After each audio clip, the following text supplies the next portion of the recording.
성경적 세계관으로 재무장하라입니다.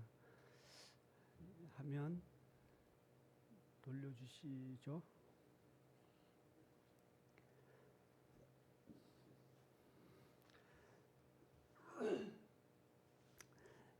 세계관이란 무엇일까요? 우리가 철학과 신학은 하나의 학문으로서 이론적이지만 세계관은 인류가 공유하는 일상적인 경험입니다. 그리고 모든 인간 지식의 바탕이 됩니다. 그리고 이 세계관은 이론적으로 학습된다기보다는 어릴 때부터 사회와 문화 속에서 경험한 것을 통해서 자연스럽게 형성됩니다. 그리고 세계를 보는 창, 안경이라고도 하는데요. 같은 세계라도 그것을 바라보는 사람의 시선에 따라서 달라집니다. 하나의 창을 통해서 또 안경을 통해서 그 안경의 색깔에 따라서 완전히 다른 세상을 보게 되는 거죠. 세계를 있는 그대로 보는 사람은 없습니다. 각자 자기 관점에 따라서 다르게 바라보죠. 이걸 가지고 우리가 뭐 어릴 때부터 형성된 지식을 선지식 뭐 이렇게 생각을 하는데 이미 우리 속에 있는 그 지식으로 성경을 해석하고 보게 되는 거거든요. 우리나라 사람들이 보는 세계 지도와 서구인들이 보는 세계 지도가 어떻게 다를까요? 이것은 우리나라가 보는 세계 지도인데 우리나라가 보는 세계 지도는 이렇습니다. 우리나라가 가운데 있죠. 그렇지만 서구인들이 보는 세계 지도는 이렇습니다. 우리나라가 어디에 있습니까? 오른쪽에 있어요. 사람은 자기 중심적이기 때문에 자기가 중심으로 이 세계를 보는 거예요. 이처럼 세계가 달리 보이고요. 개의 눈과 사람의 눈이 어떻게 다를까요? 개는 칼라를 인식하지 못한답니다. 개는 흑백으로만 인식해요. 사람은 칼라로 인식하죠. 사람의 눈과 고양이 눈은 이렇게 다릅니다. 고양이는 사람이 형상을 뚜렷하게 보지 못해요. 그렇지만 사람은 뚜렷하게 보이죠. 세계관이처럼 사회와 문화 안에서 자연스럽게 형성됩니다. 이 세계관은 문화를 낳습니다. 그리고 이 문화는 또 세계관을 강화시킵니다. 또 이 세계관은 종교와 깊은 관련이 있고요. 이 세계관은 신앙의 결단을 기초로 하는데요. 다음 네 가지 질문에 대한 대답하는 방식으로 형성됩니다. 나는 누구인가? 인간의 본성과 사명과 목적을 묻는 질문입니다. 나는 어디에 있는가? 내가 살고 있는 이 세상과 우주의 본질은 무엇인지 묻는 질문입니다. 무엇이 잘못되었는가? 악을 어떻게 이해하는가의 그 차이입니다. 그 치료책은 무엇인가? 어떻게 구원을 받을 수 있는가의 문제입니다. 이 세계관을 어떻게 평가할 수 있냐면 현실적인가, 현실성 있는가, 하나의 인생관으로서 그 삶 전체를 밝혀주는가, 그다음에 내적 통일성 있는가, 그리고 개방성, 이것이 생명을 가져오는가 아니면 죽음을 가져오는가를 보면 이 세계관이 이게 건강한 세계관인지 아니면 잘못된 그릇된 건강하지 못한 세계관인지 우리가 평가할 수 있습니다. 그러면 한번 성경 인물에 나타난 세계관을 한번 살펴보겠습니다. 아브라함과 롯은 어떻습니까? 아브라함은 갈 바를 알지 못했죠. 말씀을 쫓아갔습니다. 롯은 그에 반면 아브라함을 즉 사람을 따라갔습니다. 아브라함은 어디를 가든지 먼저 제단을 쌓았어요. 예배하는 하나님 중심이었습니다. 이타적인 삶을 살았습니다. 반면 롯은 어떻습니까? 예배에는 관심이 없었어요. 눈에 보이는 대로 좋은 것을 선택해야 하며 자기 중심적으로 이기적인 삶을 살았습니다. 아브라함은 하나님 언약에 대한 비전과 사명이 분명했습니다. 그렇지만 롯은 그런 것엔 관심이 없었어요. 이 세상과 세상이 주는 그 가치관, 그 가치를 추구하며 살았습니다. 이 둘은 아브라함과 롯은 여러 세월 동안 한 지붕 밑에서 먹고 지냈지만 서로 전혀 다른 세계관으로 살았습니다. 무엇이 이 둘의 차이를 만들었을까요? 에서와 야곱의 세계관의 차이를 보겠습니다. 에서는 어떻습니까? 당장 눈에 보이는 대로 물질적인 것과 세속적인 것에 가치를 두며 살았습니다. 반면 야곱은 눈에 보이지 않지만 하나님에게 주신 약속을 붙잡고 그의 나라와 그 일을 그의 기업을 쫓아 살았습니다. 에서는 하나님의 눈을 피해서 하나님 없는 것처럼 살았어요. 야곱은 어떻습니까? 하나님 눈앞에 있는 것처럼 하나님의 간섭을 받으며 살았습니다. 이 둘은 결국 에서는 약속의 땅에서 밀려나서 남쪽 저방한 땅 에돔 땅에서 거했죠. 그렇지만 야곱은 약속의 땅에서 하나님과 동행하며 종국에는 히브리서 11장에 나오는 믿음의 반열에 올라갑니다. 무엇이 이 둘의 차이를 만들었을까요?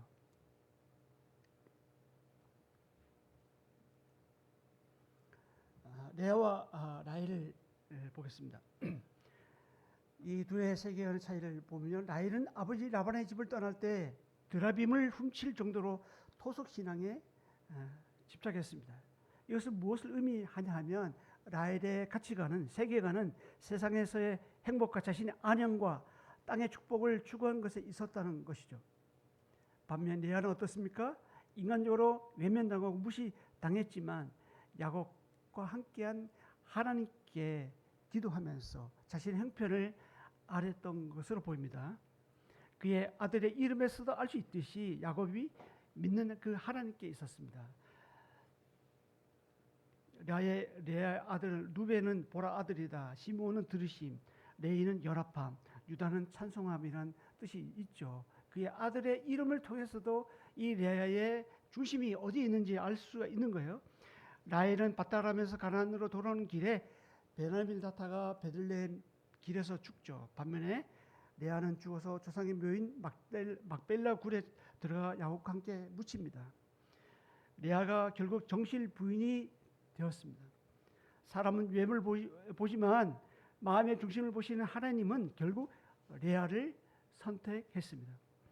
결국 메시아는 라헬이 아니라 야곱이 그토록 사랑했던 라헬이 아니라 레아의 후손인 유다의 계보를 통해서 탄생하십니다.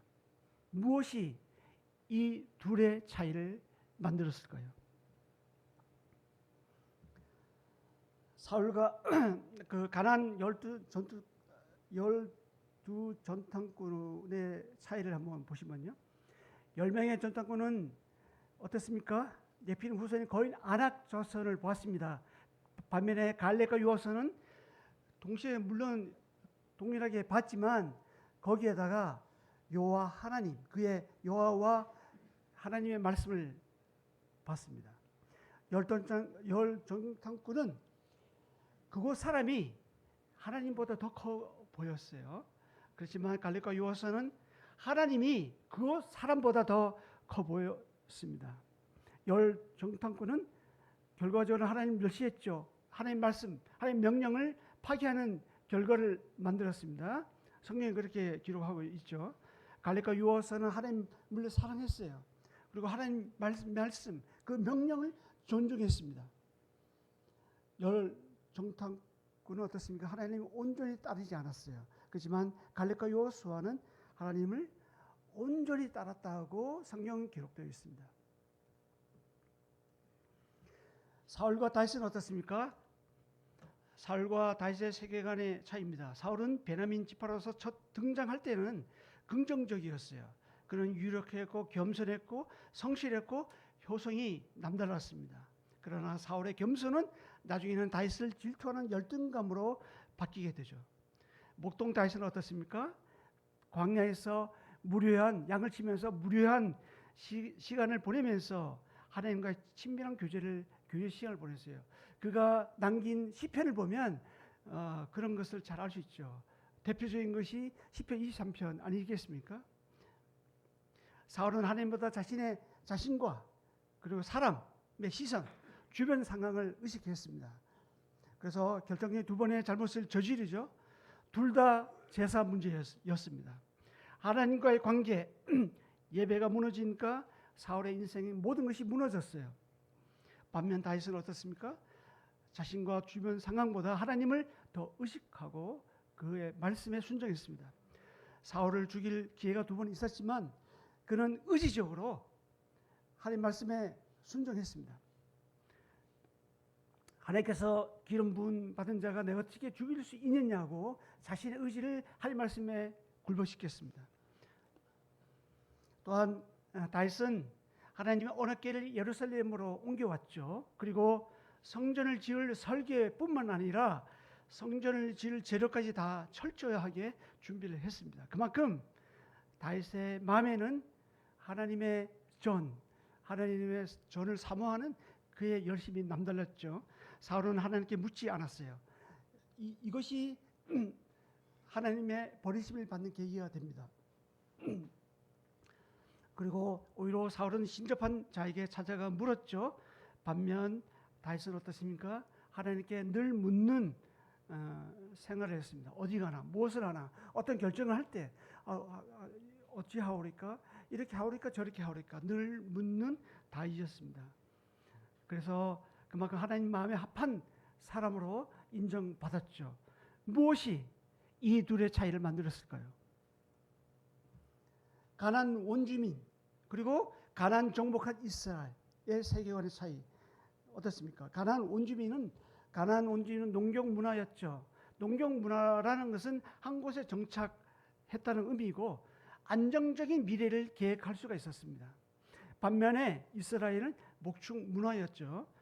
이동해야만 했고 당장 내일 어떻게 하지? 불확실한 미래가 있었습니다. 그리고 결국 가나안 땅에서는 누가 비를 주느냐, 누가 비를 줄 것인가의 이 질문 앞에서 가나안 원주민은 그 비는 바알과 아스다롯이다, 바알이다 이렇게 봤지만 이스라엘은 그 비는 하나님이다.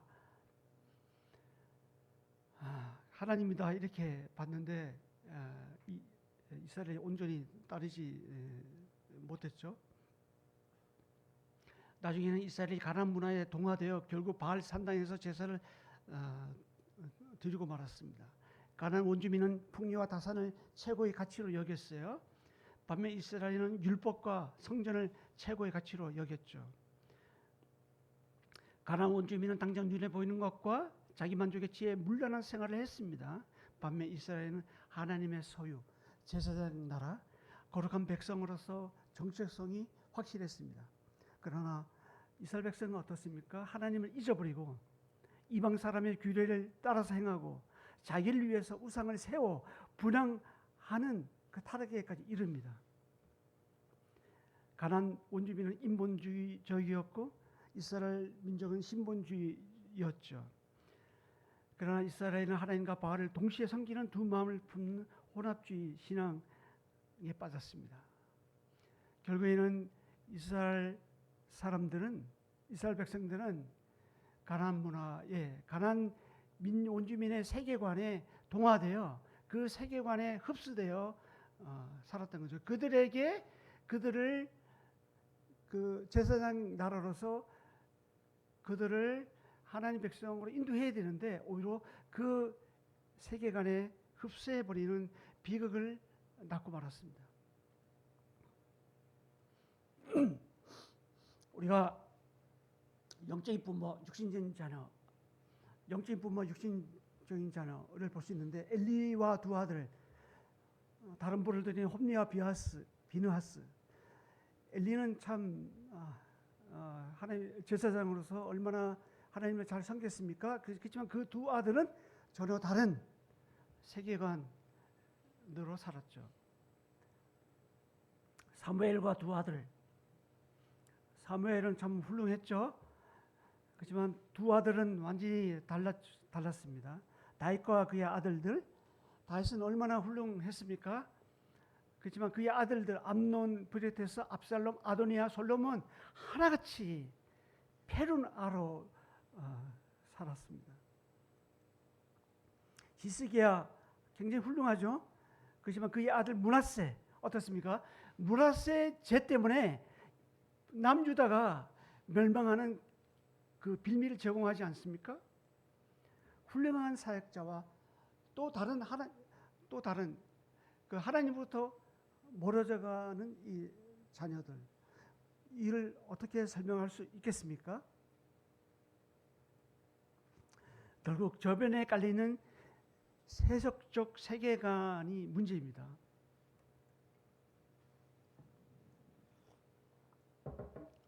창조되었을 때의 모습과 다른 깨어진 형상들, 우리의 삶의 영역에는 하나님께서 세워주신 귀한 가치들이 있습니다. 창조되었을 때의 모습과 다르게 자기중심적으로 말미암아 깨어져 있는 부분들을 발견하게 되는데요. 그리스도인이라 할지라도 저는 성경적이지 않는 삶을 살아갈 수 있습니다. 이분법적인 생각을 하고 이원론적인 삶을 살아갈 수가 있습니다. 우리의 생각이 이분법적이 되면 우리 행동도 이분법적인 모순된 삶을 살 수밖에 없겠죠. 현대사의 특징은 거룩한 것과 거룩하지 않는 것을 구분한다는 것입니다. 목회자나 선교사 같은 전임 사역자는 거룩해 보입니다. 그가 하는 일은 거룩하고, 일반 직장인들은, 그리고 일반 사회에서 하는 사업하는 사람들은 순전히 세속적인 것으로 간주합니다. 교회 일은 더 가치 있는 것으로 여기는 반면 일상적인 일은 하찮게 여깁니다. 이뿐만 아니라 주일의 모습과 주중의 모습이 서로 다른 이분법적인 삶을 살아갈 수가 있습니다. 의외로 저 자신을 봐서도 이런 그렇지 않다고 말할 수가 없는데요. 의외로 우리 교회 성도님들, 심지어 전임 사역자조차도 이런 유혹에 늘 노출되어 있습니다. 그래서 어떤 사람은 주일에는 교회에 나가서 예배 드리지만 교회 밖에서 사회에서 이방 사람들하고 이렇게 토론하면서 심지어 낙태를 권하기도 하고요. 성경 교사이지만 굉장히 세속적인 교육 이론에 따라서 가르치기도 합니다. 기독교 사업까지만 여전히 자본주의 논리에 찌들어 있습니다. 교회 안에 있지만 여전히 세상의 마케팅 기법을 그대로 가져와서 재정 사용을 합니다. 성도 자녀들은 어떻습니까? 어릴 때부터 기독교 교육 환경에서 자랐는데도 불구하고 여전히 믿지 못합니다. 어떻게 부모가 그렇게 믿지 못하게 가르칩니까? 늘 믿도록 권유하고 또 그런 교회 캠프도 보내고 굉장히 노력함에도 불구하고 그들의 세계관은 이 사회에서 어릴 때부터 형성된 이 사회교육, 학교교육, 그것도 친구 또래 간의 그런 그 세계 속에서 자라왔기 때문에 나도 그 자녀들도 모르게 그 몸에 그렇게 세계관이 배어 있을 수밖에 없다는 거죠. 구원이라는 것은 세속적인 세계관에서 성경적 세계관으로 바뀌는 것이 아니겠습니까? 근데 그게 깨기가 상당히 쉽지는 않습니다. 왜 이런 현상이 일어날까요? 어떻게 하면 우리를 부르신 목적대로 거룩하게 살아갈 수 있을까요? 이러한 이분법적 사고에서 벗어나려면 먼저는 뭐가 잘못됐는지를 분별할 수 있어야 합니다.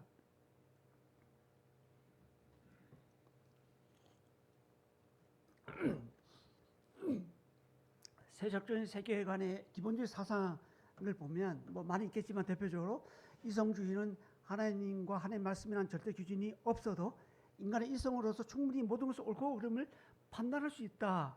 선악과, 아담과 하와의 선악과를 시작으로 이 세상의 세계관이 이성, 사람의 이 하나님께서 주신 이성, 자유의지, 이걸로 합리적으로 또 설명 가능한 것만 믿을 수 있다는 사실, 그것만 어떤 팩트만 받아들인다는 거죠.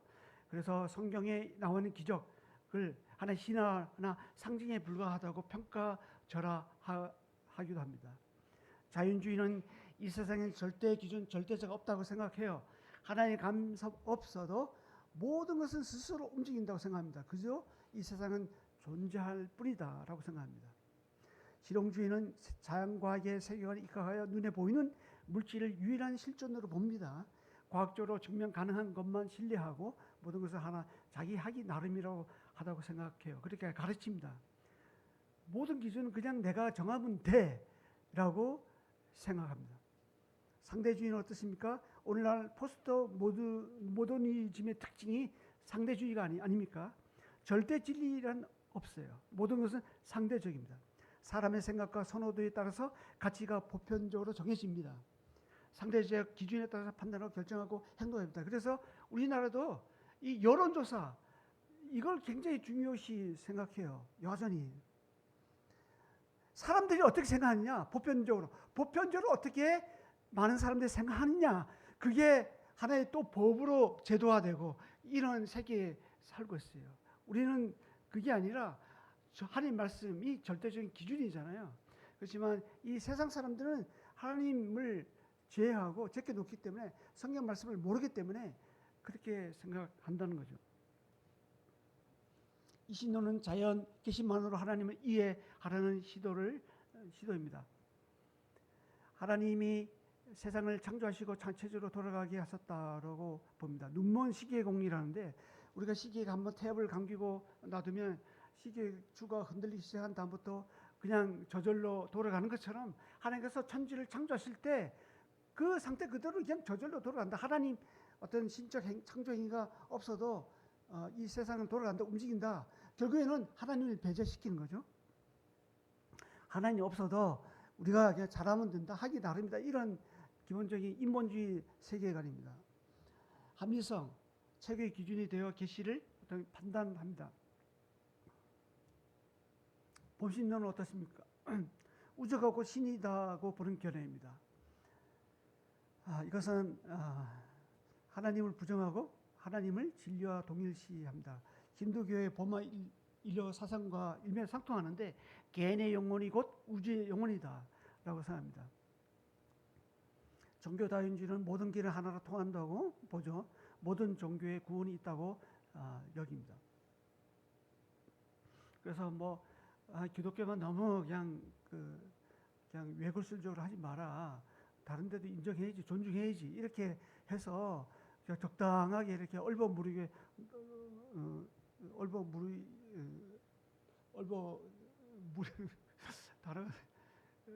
그냥 적당하게 넘어가려고 하는 거죠. 그래서 믿음의 체계의 다양성을 인정해야 된다고 이렇게 주장합니다. 일반대에서는 신학이 아닌 종교학을 가르치죠. 그리고 세상의 종교들을 동일선상을 두고 연구합니다. 사단은 타 종교를 이용하여 사람들 미혹하고 기독교를 박해하는 데 사용합니다. 혼합주의는 어떻습니까? 이 혼합주의는 이스라엘 문제는 결국 여호와와 바알 함께 섬기는 것에 문제가 있었잖아요. 골로새 교회, 초대교회는 어떻습니까? 영주주의도 이런 개념입니다. 철학과 종교가 스며들고 있었어요. 또 이것은 피상적인 신앙은 혼합주의에 빠지게 되는 결과를 만들어 냅니다. 그리고 오늘날 젠더 이데올로기라고도 할 수 있는데 생물학적인 성과 전통적인 남녀 역할을 부정하고 스스로 성적 정체성을 규정하려는 문화 인류학적인 혁명이 지금 일어나고 있죠. 그리고 모든 성적 성향을 동등한 가치를 지닌다고 주장합니다.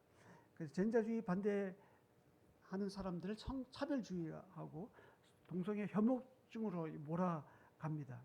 근데 사실은 가만 보면요, 1789년 프랑스 혁명, 1917년에 볼셰비키 혁명과 더불어서 21세기에 일어난 제3의 세계사적 혁명으로 간주되어 있는데요. 성혁명, 오늘날 굉장히 급속도하게 이 세계를 변질시키고 있죠. 알고 보면 그 사상의 뿌리가 있어요. 겉으로 드러나지 않은 숨은 그 세계관은 젠더주의 성혁명 운동의 사상적 원천은 1923년 과학적 마르크시즘을 연구하기 위해서 설립된 독일 프랑크푸르트 사회과학연구소에서 시작됐습니다. 그래서 여기에 보이는 이런 사람들은 공산주의 원리에 입각하여 자본주의 사회를 변화시키려고 시작했습니다. 이것은 곧 마르크스 사상과 프로이트의 정신 분석 이론을 종합하여 네오 마르크시즘을 창안했습니다. 이 칼 마르크스 변주법적 유물론 공산주의 이론을 정립한 너무나도 잘 알고 있죠. 유명하죠. 그리고 지그문드 프로이드, 얼마나 정신 분석의 시조이고 심리학의 대가 아닙니까? 심리학의 아버지. 근데 이 둘의 결합으로 네오 마르크시즘, 이게 문화 마르크시즘이라고 하는데, 유럽에서 사회주의 정당이 정권을 잡아도 사회 구조를 변화시키지 못했잖아요. 이 공산주의가 사실 북한 외에는 뭐 공산주의가 망했잖아요. 사회주의가. 그래서 어떻게 이 전략이 바뀌냐면 문화혁명을 통해서 사회를 전복시키려는 시도가 시작된 것입니다. 그리고 1900 휴머니즘, 이런 마르크시즘을 결합하여 1960년대 중반부터 전 세계를 이끄는 주류 사상으로 등장하기 시작합니다. 그리고 네오 마르크시즘의 성정치학은 동서의 인권 운동의 사상적 기반이 되었습니다. 네오 마르크시즘의 문화적 버전은요, 마르크시즘으로 세상을 지배하려는 시도가 실패하죠. 그래서 문화혁명을 통해서 인간을 개조하려고 시도하게 됩니다. 그리고 서구 전통 규범과 기독교 문화에 대한 문화 전쟁을 선포하고 문화혁명을 통해서 점진적 사회주의 혁명을 추구합니다. 21세기 사회주의 전략은 문화의 권력을 차지하는 것에 있습니다. 이런 그 동성애 운동, 퀴어 이론, 퀴어 문화 축제, 젠더주의, 이런 법제하기 위한 차별금지법은 모두 사실 알고 보면 문화 마르크시즘에서 나왔습니다. 예전에는 대부분 사람들이 동성애는 죄다라고 인식했죠. 그리고 이런 인식이 팽배해서 동성애자들이 이방인처럼 살았습니다. 숨어 지냈죠. 그렇지만 오늘날은 어떻습니까? 하나의 트렌드가 되었죠. 이상하다고 생각하는 사람이 별로 없어요. 오히려 떳떳하게 자기를 커밍아웃합니다. 저희 자녀, 저희 큰애만 사실 일반 고등학교 나왔는데, 친구들, 요즘에 친구들 가끔 이제 만나면 친구들 사이에도 커밍아웃 해갖고 얘기한대요. 친구들끼리 이제 우리가 사귄다고 얘기하고, 또 어떤 이제 뭐 이제 여행 가는데 우리를 인정하지 않으면 뭐 이렇게 너네들 이제 앞으로 결별한다고 이렇게 뭐 말하기도 하는데, 제가 그런 얘기 들으면서 굉장히 신기하더라고요. 우리가 우리 여러분의 자녀라든가 손주, 그다음에 교회 성도들 자녀, 사실 그 자녀들 세계 말 듣지 않아서 그렇죠. 자녀들 세계에 실제로 일어나고 있다니까요. 저희 자녀들이 지금 그 얘기 들으니까 저 섬찟했습니다.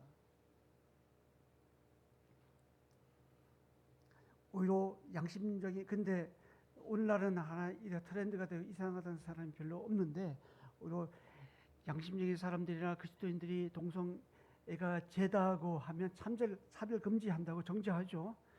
정말 이상한 신세계 그리스도인들이 이방인들처럼 지금 살아가고 있습니다.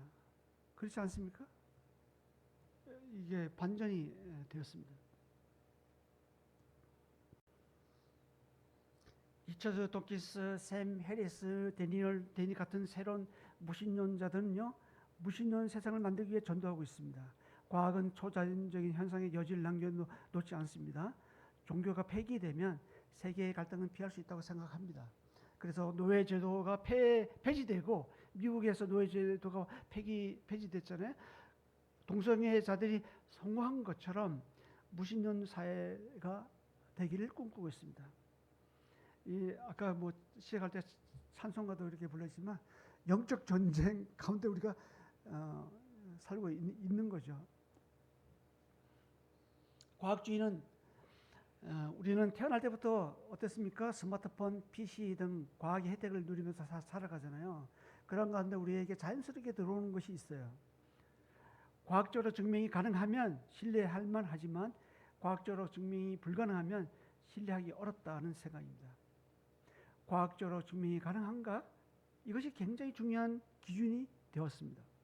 그래서 오늘날 무신론은 과학주의를 배경으로 합니다. 과학주의는 자연과학만이 실제에 대한 진정한 지식을 제공하는 지적 권위를 가지고 있다는 신념입니다.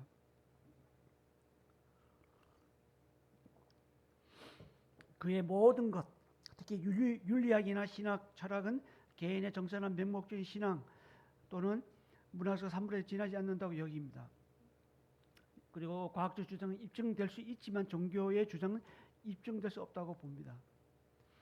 우리는 과학과 과학주의를 구분할 필요가 있는데요. 과학은 놀랍도록 유용한 학문이죠. 그런데 과학주의가 문제입니다. 과학이라는 학문은 첫 번째 가설을 세우죠. 그리고 두 번째 가설에 맞게 실험을 합니다.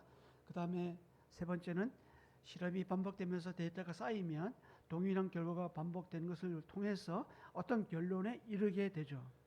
그런데 과학이라는 학문은 실험이 가능한 것들, 측정이 가능한 것들을 통해서 점검하고 알아갈 수 있다는 거예요. 그렇지만 실험이 불가능한 대상들은 과학이라는 학문을 통해서 사실인지 아닌지 판단할 수 없다는 것입니다. 우리 주변에 과학이라는 학문을 벗어나는 것들이 생각보다 많이 있잖아요. 과학으로 설명이 불가능하다고 해서 그것이 존재하지 않는 것이 아니죠. 과학으로 설명이 불가능하다고 해서 그것이 신뢰할 만한 것인지 아닌지 결론을 내릴 수 없다는 것입니다. 과학이라는 것 자체가 모든 것을 판단할 수 있는 절대 진리가 아니잖아요. 우리 삶을 돌아보면 실험할 수 없고 과학으로 증명할 수 없지만 너무나도 소중한 것들이 많이 있습니다. 부모님 사랑, 어떤 정의로운 공평, 하나님, 그리고 우리의 신앙, 이런 것들은 측정이 불가능하죠. 또 실험이 불가능한 영역들입니다. 우리의 마음의 물리적 위치를 물리적으로 증명할 낼 수는 없잖아요. 이 마음의 위치가 머리에 있는지 이게 가슴에 있는지 배에 있는지 어떻게 알 수 있습니까? 엑스레이 찍어서 CT나 MRI를 찍어서 우리가 그런 걸 아무리 찍어봐도 우리 마음의 위치를 알 수 없잖아요. 그렇다면 과학적으로 증명이 불가능하니까 마음이 없는 것입니까? 마음이란 것이 가치가 없는 그냥 그런 것입니까? 우리는 그렇다고 얘기할 수가 없죠. 왜냐하면 우리가 살아가면서 수없이 마음의 상처를 받잖아요. 누군가가 과학적으로 불가능하니까 마음은 없는 거야. 그냥 잊어버려. 이렇게 얘기한다면 어떻습니까? 우리에게는 우울한 마음이 더 생기지 않을까요? 하나님이 계신지 안 계신지 마찬가지입니다. 하나님 존재를 실험할 수 없기 때문에 과학을 가지고 신이 없다 있다라고 직접적인 결론에 이를 수 없는 거예요. 우리가 100번을 양보해서 만약에 진화라는 것이 과학적인 사실이라고 밝혀진다고 해도 이 진화라는 걸 통해서 신이 있다 없다라고 얘기할 수 없는 것입니다. 그런 것을 주장하기 위해서는 과학을 넘어서는 어떤 것이 필요해요. 어떤 믿음, 과학을 넘어서는 어떤 신념, 신이 없다는 어떤 철학이 필요해요. 이런 것들 투과해야지만 과학적인 사실을 통해서 신이 있다 없다라고 단정할 수 있습니다. 과학에다 어떤 철학, 믿음, 신념을 더한 것이 과학주의입니다. 그냥 진화라는 것을 얘기하는 것과 진화이기 때문에 신이 없다라고 얘기하는 것은 조금 다른 문제입니다. 진화가 있으니까 신이 없다라는 것은 과학이 아닙니다. 철학과 유물론적인 신념에서 기초한다라고 보는 것이 더 좋을 것 같습니다. 결국 이런 사람들은 신이 없었으면 좋겠다는 마음이 먼저 오고 거기에다가 과학적인 증거들을 조금씩 찾아낸다는 생각밖에 들지 않습니다. 근거가 어찌됐든 신이 없다, 우리는 그렇게 믿고 싶다라고 보는 것이 더 타당할 것입니다. 이것은 과학이 아니라 또 다른 믿음이고 철학입니다. 이런 잘못된 세계관의 흐름은 아이들이 보는 동화책 같은 곳에서도 스며들고 있고요. 그런 그 영화나 매스컴, 드라마, 우리가 접하는 모든 곳에 다 들어가 있습니다. 그렇기 때문에 C.S. 루이스 같은 나니아 연대기 같은 성경적 세계관으로 흘려보내는 이 작가나 아티스트 많이 나올 필요가 있는데요.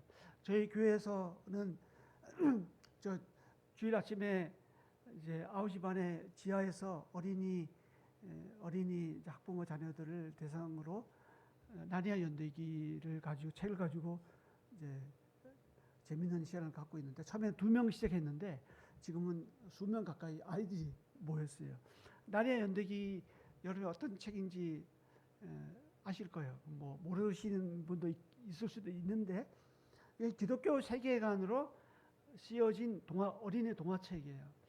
그거를 설명하면서 이제 창조는 어떻게 이루어지고 타락은 어떻게 이루어지고 구원이 어떻게 이루어지는지 그걸 설명하면서 아이들에게 그 세계관을 씹어주는 거거든요. 성경적 세계관으로. 저희 교회 작년 이제 8월 달부터 지금까지 해오고 있는데 굉장히 좋은 시도라고 봅니다. 이런 작은 이제 노력이 시도가 사실 필요하죠.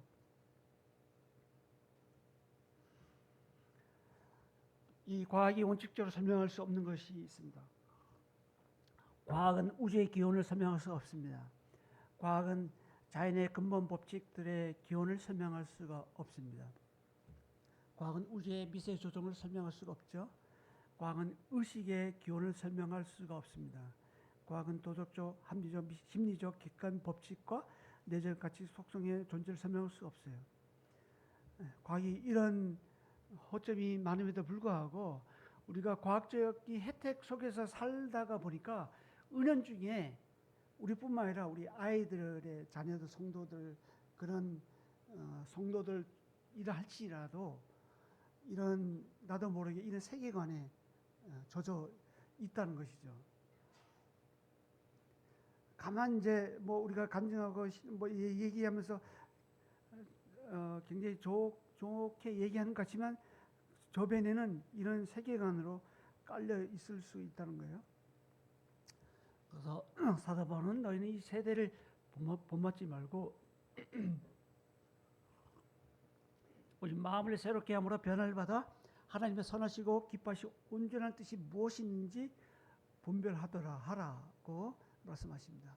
그래서 성경적 세계관이 필요하고 우리가 다 알고 있는 것 같지만 성경적 세계관으로 우리가 무장할 필요가 있습니다.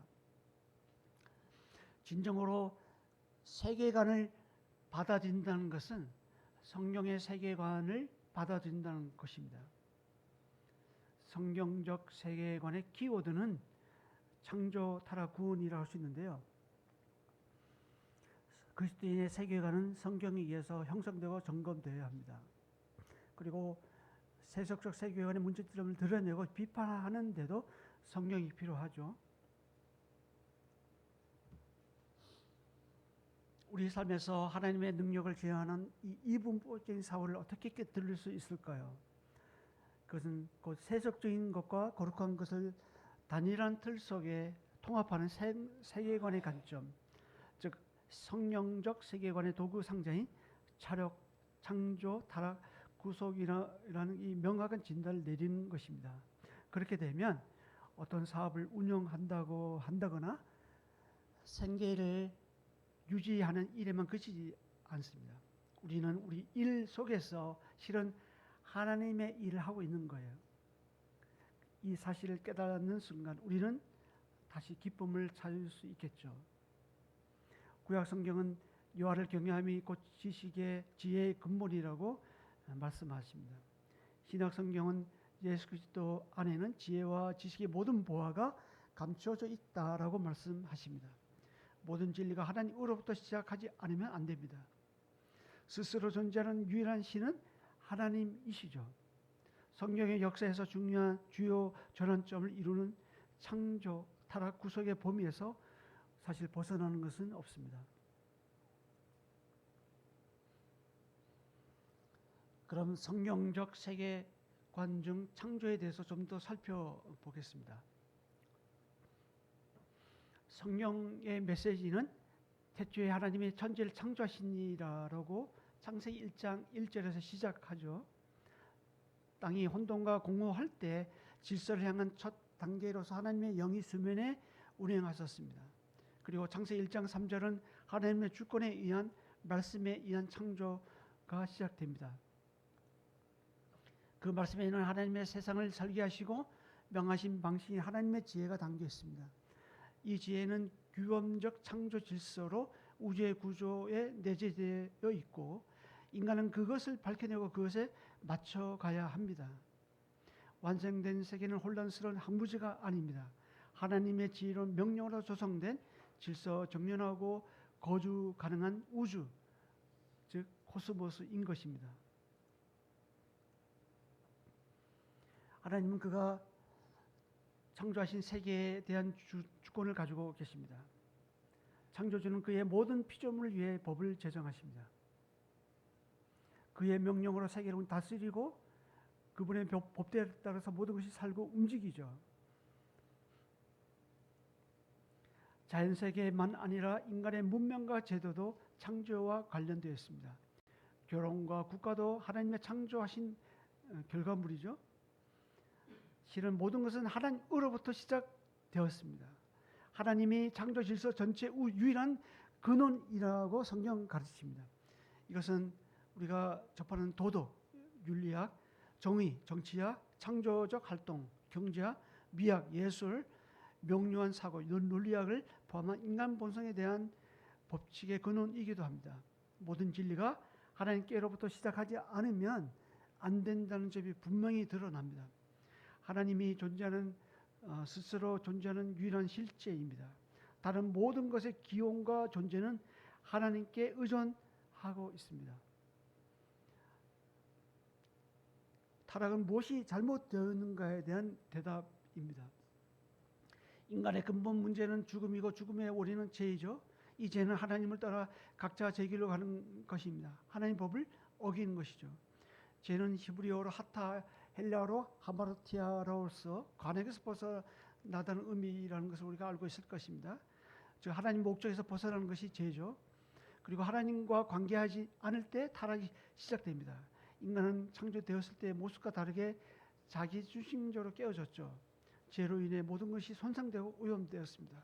이 타락은 창조의 보편적 성경에서 이어지는데요. 성경은 창조 세계의 모든 부분이 창조주에 대한 거대한 반역과 연관되어 있습니다. 성경은 우상 숭배나 하나님에 대한 의도적 불순종이 인간의 눈이나 귀를 멀게 한다는 경고로 가득 차 있습니다. 문자 그대로 죄는 지각을 어둡게 합니다. 아담은 하나님의 형상으로 만유를 다스리는 존재로서 지음을 받으면서 하나님의 영광을 드러내는 존재입니다. 하나님 뜻대로 통치해야 할 의무가 있었어요. 그러나 먹지 말라는 하나님의 명령을 어기고 선악을 알게 하는 나무를 먹었죠. 그렇게 해서 불순종함으로 죄가 세상에 들어왔습니다. 하나님은 인간을 자유의지를 가진 존재로서 지으셨기 때문에 인간의 영혼의 본질은 자유롭습니다. 그렇기 때문에 불순종이 가능했던 것이죠. 한 사람 아담의 타락과 죄는 전체 인류에게 영향이 미쳤습니다. 결국 인간의 본성이 죄로 인해 오염되어서 사람은 선으로부터 돌아서서 악을 행하기 쉬운 경향성을 지니게 된 존재가 되었습니다. 찰스 라이니는 타락이 난 인간의 전 존재가 부패했기 때문에 하나님께 구원의 은혜를 얻어낼 어떤 행위도 할 수 없음을 의미한다라고 말했습니다. 타락에 대한 성경적 관점은 도덕적으로 악한 성향뿐만 아니라 인간의 인식 능력이 제한되고 왜곡되었음을 인정합니다. 로마서 1장 20절에서 22절은 아시는데 이렇게 말씀하고 있죠.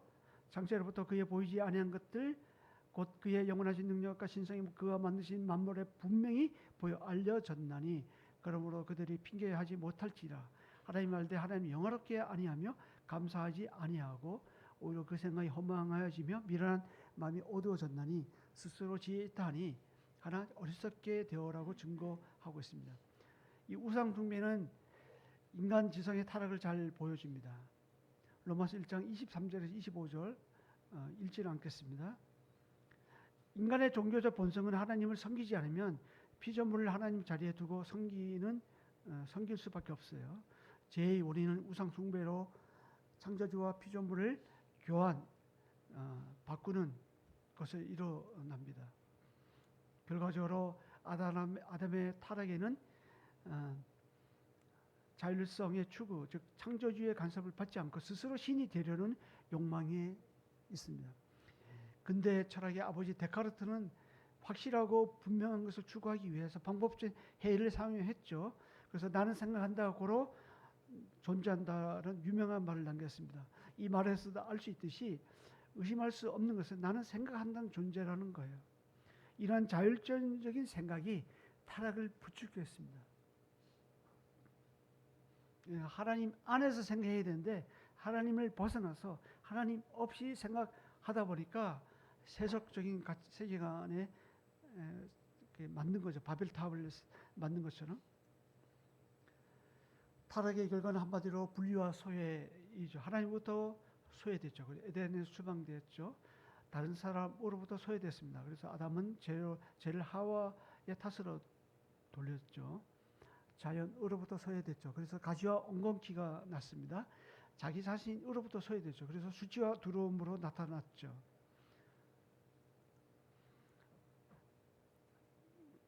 그래서 결과적으로 어떻게 해야 하냐를 성경은 치료책을 제시하고 있습니다.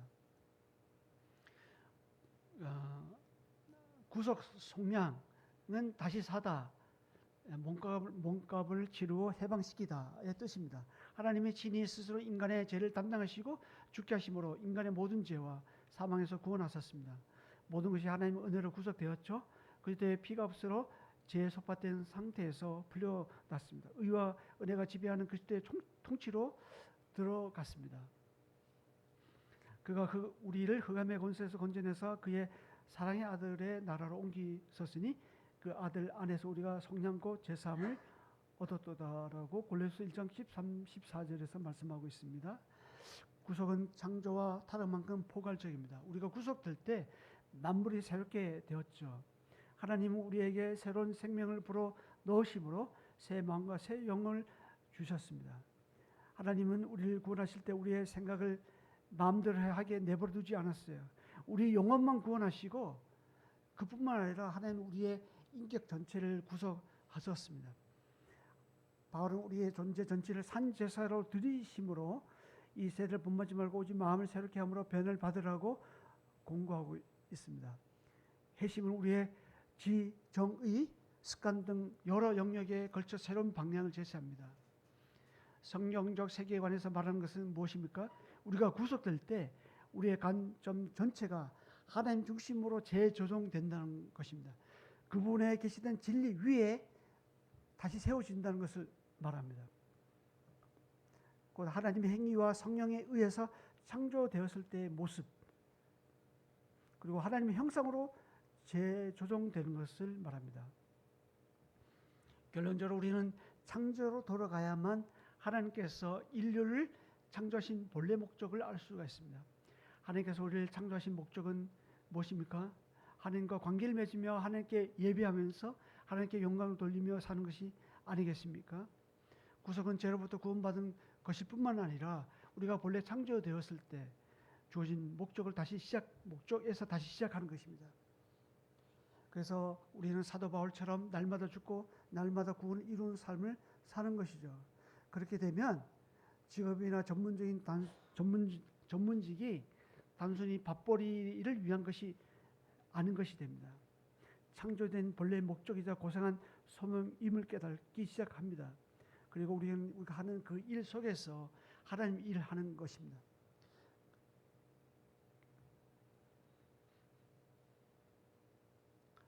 우리가 사실 이제 전도할 때 복음을 전할 때 당신은 죄로부터 흔히 많이 시작하거든요.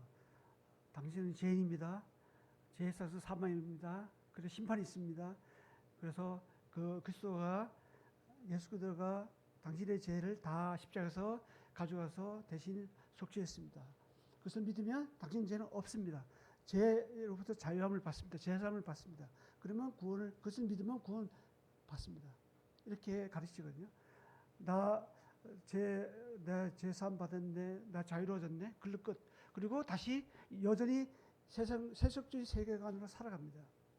근데 우리는 창조로 돌아가고 구속으로 돌아가야 된 이유가 우리가 창조된 목적, 최초에 우리가 하나님의 그 형상, 자기 형상으로 지음을 받았잖아요. 그래서 이 구원이라는 것은 그 본래의 목적, 하나님과 관계를 맺으며 하나님을 예배하면서 살아가는 거거든요. 그래서 창조로 구속으로 사실 가는 것부터 시작되어야 된다는 거죠.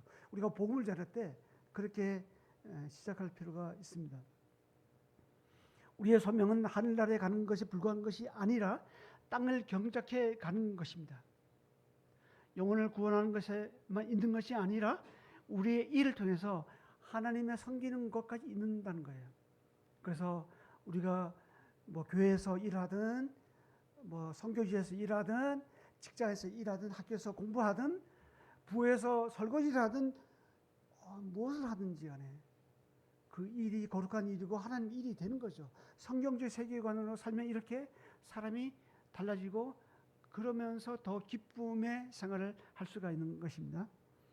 왜냐하면 하나님의 진이 구원의 일뿐만 아니라 창조 세계를 보존하고 유지하는 일에 관여하고 계시기 때문입니다.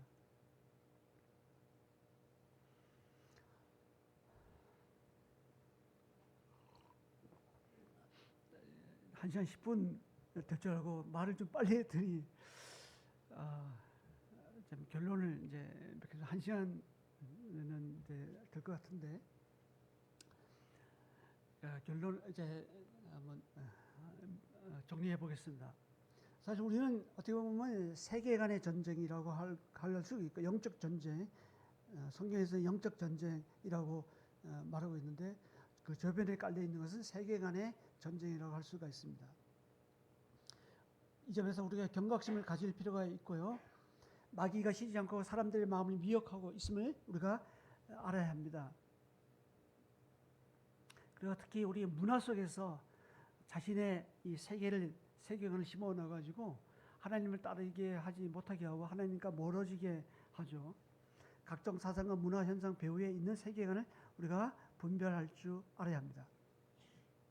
그리고 그것들이 어떻게 기독교 세계관, 성령의 세계관과 다른지 생각해 봐야 합니다.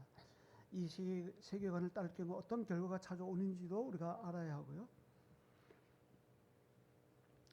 뭐 할로윈 축제, 우리 홍대 옆에 굉장히 할로윈 축제 되면 이상한 분장하고 젊은 사람들이 많이 몰려오는데요. 그리고 퀴어 축제 퍼레이드 때만 되면 서울시청 앞에 광장에서부터 신촌역까지 막 오고 하는데 이런 것을 보면 그 결과 얼마나 정말 참혹한지 우리가 알고 어떻게 다른지 생각해야 되고요. 그리고 합리적이고 온유한 태도로 우리가 이를 반대할 줄 알아야 합니다. 그리스도인들은 항상 예수 그리스도를 대표한다는 사실을 기억해야 하고 믿는 사람이 가진 세계관이 탁월함을 삶과 행동으로 통해서 보여줘야죠. 그래서 이스라엘 사람들이 신명기 3장 29절에 이스라엘이여 너는 행복한 사람이로다 여호와의 구원을 너같이 얻은 백성이 누구냐 그런 너를 돕는 방패시여 내 영광의 칼이시로다. 이런 그 아브라함이 당시에 가나안 당시에 이제 팔레스타인 주민이 아브라함을 보고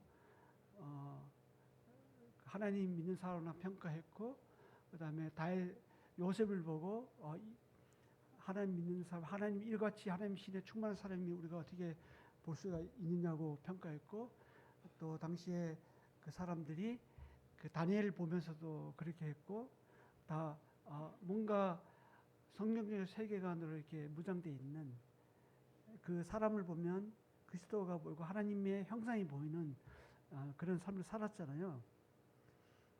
사실 우리뿐만 아니라 우리 교회 모든 성도와 우리 자녀들이 세상과 다른 그런 것을 우리가 보여줄 필요가 있는 거죠. 이거는 뭐 억지로 되는 것이 아니라 자연스럽게 흘러나와야 되겠죠. 그리고 그리스도인의 지성을 연마해야 하겠습니다. 너희는 이 세대를 본받지 말고 마음을 새롭게 할 때 이 마음은 정신이거든요. 헬라로 누스인데 우리의 정신 사고를 부터 우리 생각을 변화해야지 이제 하나님 뜻을 온전히 분별할 수 있다는 것입니다. 그 성경 공부 외에 일반 은총에서 나온 학문을 또 우리 경시하지 말아야 하겠습니다. 기독교 독서 모임이라든가 이런 것을 건전한 이런 것을 우리가 좀 주의 깊게 살펴볼 필요고요. 제가 청년 때 기억나는 것은 지금 호주에 계신 이강 형제님이, 저는 청년 때였고 결혼하기 전인데, 그 형제님이 어느 한 달에 TV 앞에서 뭐 연예인들이 그때 막 가수들이 와서 춤추고 막 그런 거 굉장히 현란하게 했는데 굉장히 아주 달콤하게 보더라고요.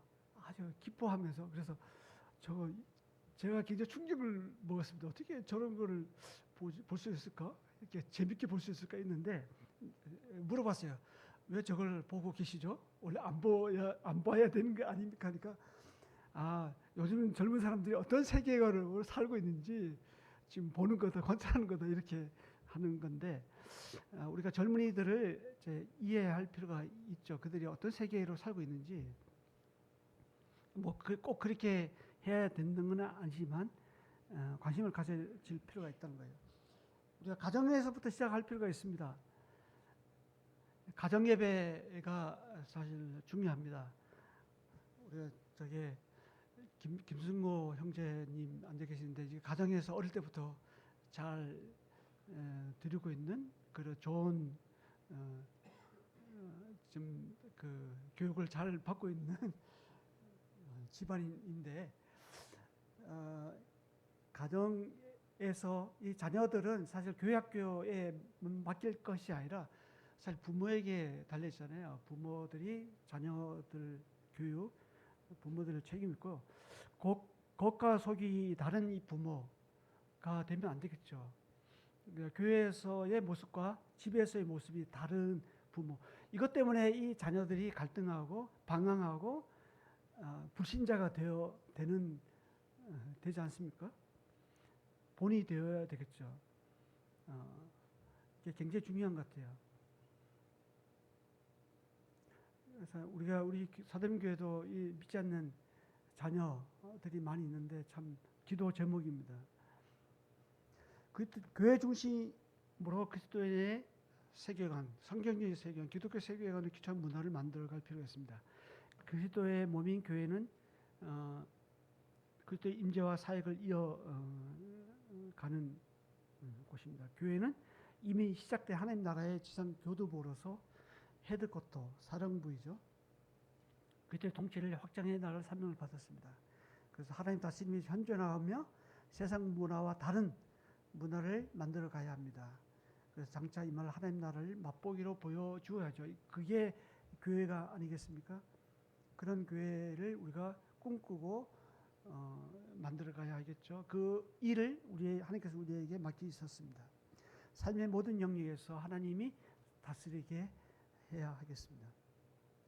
그때 이는 교회로만 모이는 것이 아니라 세상으로 나아가 그때 통치를 구현해야 하겠죠.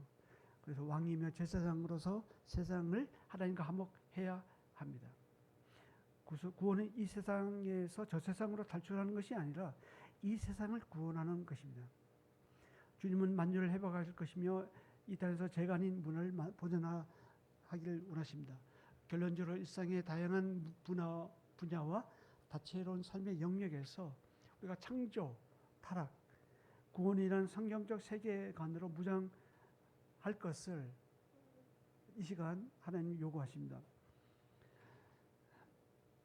그리고 성경적 세계관의 바른 세계관으로 정립되도록 우리가 교회에서 노력해야 하겠습니다. 그래서 반성경적인 문화와 우상과 관련된 잘못된 가치관에 쉽게 노출되어 있는 자녀들, 아이들과 가정에서부터, 교회에서는 또 성도들에게 기독교 세계관, 성경 세계관을 무장시켜서 우리가 성경적인 세계관으로 세속적인 세계관을 분별하고 분석해 나가는 또 노력이 필요하겠습니다. 먼저는 뭐가 잘못된지를 분별하고 다음은 그것부터 구속해내고 회복해야 하는 사명을 우리 모두에게 허락해 주셨다는 것을 발견해야 할 것입니다. 그리하여 뭇 사람들에게 세속적 세계관에 맞서서 그리스도를 드러내는 일에 우리 모두가 쓰임을 받는, 그렇게 함으로써 더 하나님께 용을 돌리는 우리 모두가 되었으면 좋겠습니다. 이상으로 성경적 세계관으로 무장하라를 마치겠습니다. 이게 한 뭐 3시간, 4시간짜리를 1시간으로 압축해서 이제 말씀드렸는데요. 중요한 얘기는 다 한 것 같습니다. 이상입니다.